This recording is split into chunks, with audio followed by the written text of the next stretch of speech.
Seid gegrüßt, Abenteurer. Die Todespest ist ein Effekt, der nur auf Befleckte wirkt. Im Prinzip ein reiner PvP-Zauber also. Ich wollte unbedingt wissen, wie effektiv die Todespest denn nun wirklich ist und habe mich reingestürzt, möglichst ohne Bugs zu nutzen. Zuerst muss ich eins klarstellen. Unser heutiges Bild ist ein reines Statuseffekt-Bild. Das heißt, wir werden so defensiv wie nur irgendwie möglich bauen, um unseren Schaden zu minimieren, damit wir den Statuseffekt der Todespest auf unsere Gegner bringen können, bevor wir sie mit unserem Schaden töten. Denn der Statuseffekt, wenn er ausgelöst wird, tötet unsere Gegner sofort. Ich habe viel hin und her getestet und nun können wir endlich das fertige Bild anschauen. Attribute.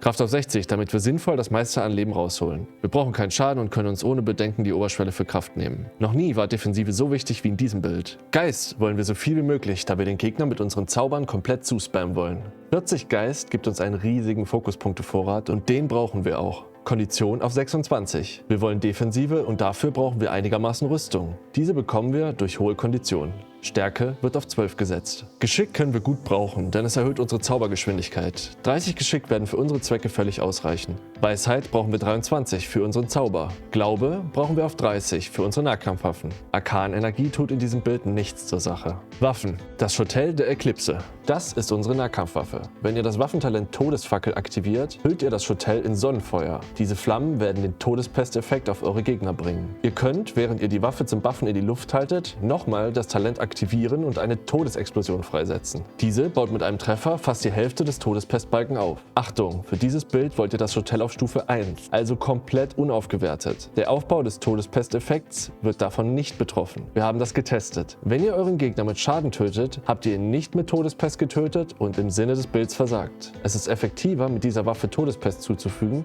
wenn sie keinen Schaden macht. Wer kann 2 davon ins Bild aufnehmen. Das hat sich bei mir aber nicht gelohnt. 1 reicht völlig aus. Der Stab des Todesprinzen. Leider beeinflusst die Wahl des Stabes den Todespestaufbau von Fias Nebel auch nicht. Dementsprechend haben wir die freie Wahl, aber der Stab des Todesprinzen sieht am meisten nach Todesmagier aus, deswegen nehmen wir diese mit. Zwillingsvogel Drachenschild. Dieser Schild ist fantastisch. Wenn unser Leben niedrig ist, erhöht er passiv unsere Defensive, ohne dass wir ihn hochhalten müssen. Achtung, der Passiveffekt des Schilds funktioniert nur, wenn ihr ihn sichtbar ausgerüstet habt. Ganz nebenbei ist der Zwillingsvogel der Gesandte des Gottes des Todes. Das passt natürlich super ins Bild. Zauber. Fias Nebel. Unser Bild hat nur einen einzigen Zauber und um diesen dreht sich das ganze Bild im Grunde auch. Fias Nebel setzt einen kleinen Nebel vor euch frei, der Gegner, die sich in ihm befinden, langsam die Todespest zufügt. Es dauert ziemlich lang, bis der Effekt in Kraft tritt. Deswegen müssen wir auch verdammt zäh sein. Fias Nebel kann aufgeladen werden und wird dann viel größer und breitet sich noch ein wenig aus. Diese aufgeladene Version ist sehr effektiv. Talismane. Da wir keinen Schaden verursachen wollen, gehen wir voll in die Defensive. Helldrachen-Talisman +2 und Drachen-Großschild-Talisman sind nicht wegzudenken. Sie geben euch Grundresistenzen.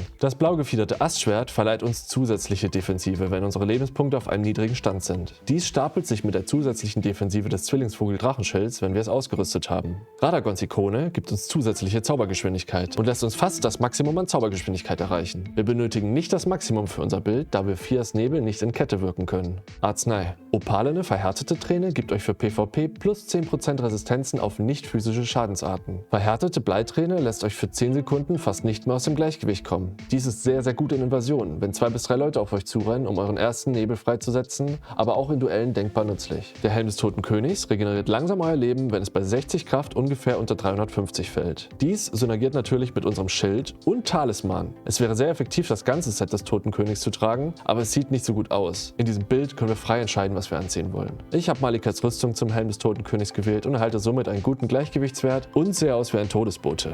Spielweise.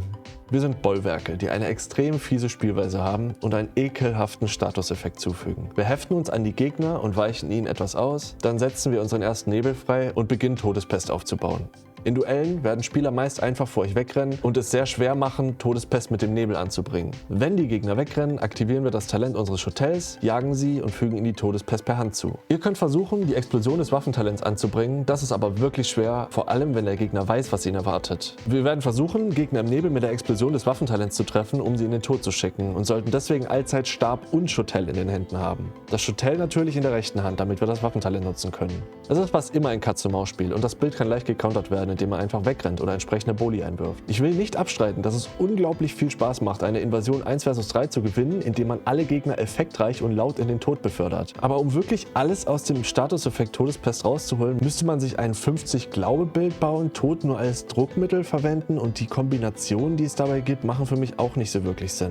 Warum sollte ich ein Bild mit Todespest bauen und versuchen, Schaden auszuteilen? Das macht für mich keinen Sinn, außer Druck durch den Aufbau von Todespest zu erzeugen und sich die Gegner vom Leib zu halten. Und das kann ich mit anderen Builds viel effektiver reinbringen. Wenn ein zukünftiger DLC oder Content-Patch neue Möglichkeiten für die Todespest bietet, schauen wir uns das definitiv nochmal an. Fazit ist also, Todespest funktioniert, aber aufgrund der wenigen Möglichkeiten, sie anzubringen, ist es zu schnell langweilig. Der Effekt ist extrem lustig, aber nach dem 10. Mal reicht es dann auch. Leider muss ich sagen, das Bild ist die Laventränen im aktuellen Patchstand 1.04 nicht wert. Es ist verdammt unnütz im PvE, weil wir absolut kein Schadenspotenzial haben und nur NPCs, die als rote Phantome in eure Welt einfallen, können überhaupt mit der Todespest besiegt werden. Das Hotel aufzuwerten lohnt sich für den Todesaufbau nicht und es ist komisch, dass ich für PvP am besten ein Hotel plus 0 habe und für PvE ein Hotel plus 10.